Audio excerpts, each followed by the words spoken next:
Jadi di dunia ini mungkin tidak ada organ tubuh yang memiliki lebih banyak nama daripada penis.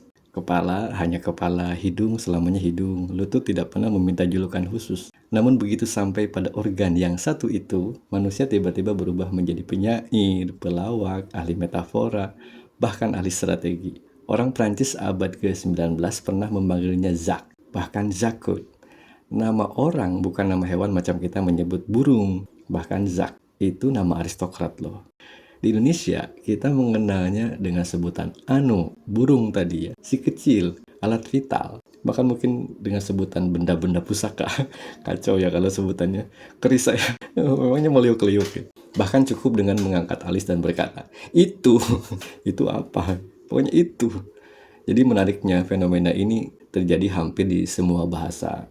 Bahasa Inggris mengenal little fellow, manhood, member, maksudnya dalam kata male member ya, tool, dan puluhan istilah lain. Bahasa Jepang memiliki cincin, musuko ini sebenarnya sebutan untuk nama anak laki-laki. Macam orang Sunda menyebut si ujang pada penisnya. Karena ujang selain nama orang juga sebutan untuk bocah laki-laki manapun dan siapapun namanya. Nama saya Arif, tapi waktu kecil sering juga disebut ujang oleh orang-orang tua gitu ya. Di dalam bahasa Jepang juga ada beberapa variasi lain yang berubah menurut tingkat kesopanan masing-masing gitu ya.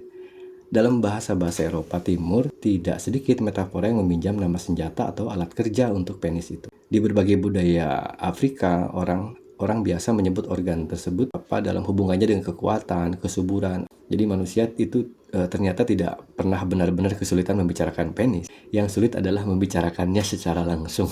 Ahli linguistik macam Kate Allen, kemudian Kate Burridge, menyebut gejala ini sebagai bagian dari eufemisme dan disfemisme, cara bahasa bekerja sebagai perisai sekaligus senjata.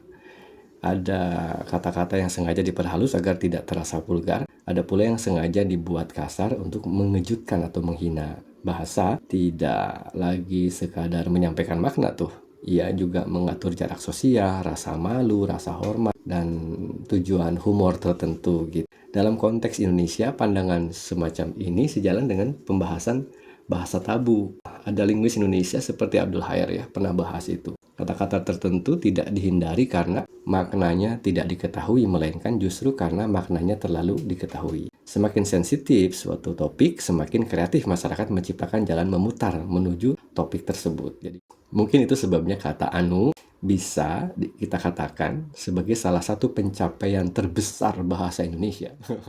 Secara teknis, kata itu tidak berarti apa-apa. Namun secara praktis, anu itu dapat berarti hampir segalanya. Gila, nggak ada kata yang luar biasa. Dalam situasi tertentu, anu bisa berarti nama yang lupa diingat, benda yang lupa disebut, kesalahan yang tidak ingin dijelaskan, hingga organ tubuh yang terlalu membuat pembicara malu untuk menyebutnya secara eksplisit. Ia adalah kata serbaguna yang hidup dari konteks dan rasa sungkan. Tetapi perjalanan sebuah kata tidak berhenti pada kesopanan loh. Begitu kata tertentu terlalu sering digunakan untuk menggantikan istilah seksual, ia dapat mengalami nasib yang aneh. Mesin sensor mulai mengenalinya, moderator media sosial mulai mencurigainya, algoritma mulai menganggapnya memiliki potensi risiko. Disinilah ironi bahasa muncul. Masyarakat menciptakan eufemisme untuk menghindari kata vulgar. Lalu eufemisme itu menjadi bagian terkenal sehingga dianggap sama vulgarnya dengan kata yang digantikannya. Setelah itu lahirlah eufemisme baru. Siklus ini berlangsung terus-menerus. Siapa yang pernah belajar filsafat ilmu Thomas Kuhn? Ya, macam itu ya. Jadi fenomena tersebut kini bahkan menjadi perhatian ilmu komputasi bahasa. Peneliti yang mengembangkan sistem moderasi konten menemukan bahwa kelompok-kelompok pengguna internet terus menciptakan istilah pengganti untuk menghindari penyaringan otomatis. Begitu satu kata masuk daftar sensor, lahirlah kata baru. Bahasa bergerak lebih cepat daripada daftar larangan. Dalam linguistik forensik, persoalannya menjadi lebih menarik lagi. Sebuah kata tidak selalu dinilai dari bentuknya, melainkan dari konteks penggunaannya. Kata burung, misal ya, dalam kalimat seekor burung hinggap di kabel listrik tentu tidak bermasalah. Namun kata yang sama dalam konteks berbeda dapat dibaca sebagai referensi seksual. Yang diperiksa bukan hanya kata, ya, melainkan niatnya, konteksnya, relasi pembicara, dan efek komunikatifnya. Dengan kata lain, yang bisa membawa seseorang ke ruang sidang seringkali bukan leksikonnya, melainkan pragmatikanya. Mungkin itulah pelajaran paling lucu dari seluruh sejarah bahasa anu ini. Manusia telah menciptakan ribuan nama untuk satu organ tubuh ya. Nama-nama itu lahir dari rasa malu, rasa hormat, humor, ketakutan, kreativitas, dan kadang-kadang kenakalan. Nah, nakal jangan ya. Kita menggantinya dengan pahlawan, dengan senjata, pusaka, anggota keluarga, bahkan nama orang, nama hewan, bahkan kata yang sebenarnya tidak berarti apa-apa. Namun semua upaya itu justru membuktikan satu hal sederhana. Semakin sering sesuatu disamarkan, semakin jelas pula kita tahu apa yang sedang kita samarkan. Dan ketika seseorang berkata, anu saya tertinggal loh. Bayangkan semua orang memahami maksudnya, meskipun tidak ada satupun yang bersedia mengucapkannya. Mungkin pada akhirnya, sejarah bahasa tentang penis juga merupakan sejarah demokrasi yang aneh.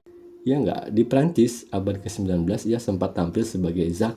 Namanya rapi, agak aristokrat, seperti bangsawan kecil yang datang dengan mantel beludru dan tongkat jalan. Ia masuk kamus dengan sopan, lengkap dengan kutipan syair yang memuji ketegakannya. Di Indonesia, tokoh yang sama memilih jalan karir yang berbeda. Namanya juga bukan aristokrat, namanya cuma Anu. Asal-usulnya mungkin setua bahasa-bahasa Austronesia, tetapi wataknya tetap seperti rakyat jelata. Kenapa saya sebut Austronesia? Karena saya kira bukan bahasa Jawa juga anu itu, tapi orang Jawa memang mentradisikannya. Ya karena anu ditemukan juga dalam bahasa Sunda misalnya gitu. Jadi tidak bisa dipastikan bahwa anu itu bahasa Jawa. Yang jelas anu lebih tua dari bahasa Indonesia, itu benar. Ia tidak punya gelar, tidak punya silsilah. Anu juga bisa menjadi apa saja sesuai kebutuhan. Hari ini anu berarti benda yang lupa disebut. Besok ia menjadi nama seseorang yang terlupa. Lusa ia menjelma alat kelamin. Minggu depan ia mungkin menjadi gagasan yang belum selesai dipikirkan. Jika Zakku tinggal di istana-istana kata-kata, Zak juga tinggal di istana kata-kata, Anu itu tinggal di warung kopi bahasa Indonesia. Dan mungkin disitulah letak keunggulannya. Sebab ketika seorang Prancis memanggil Zakku, ia hanya memanggil satu orang loh. Ketika orang Indonesia memanggil Anu, seluruh kamus seakan menoleh dan bertanya, Anu yang mana?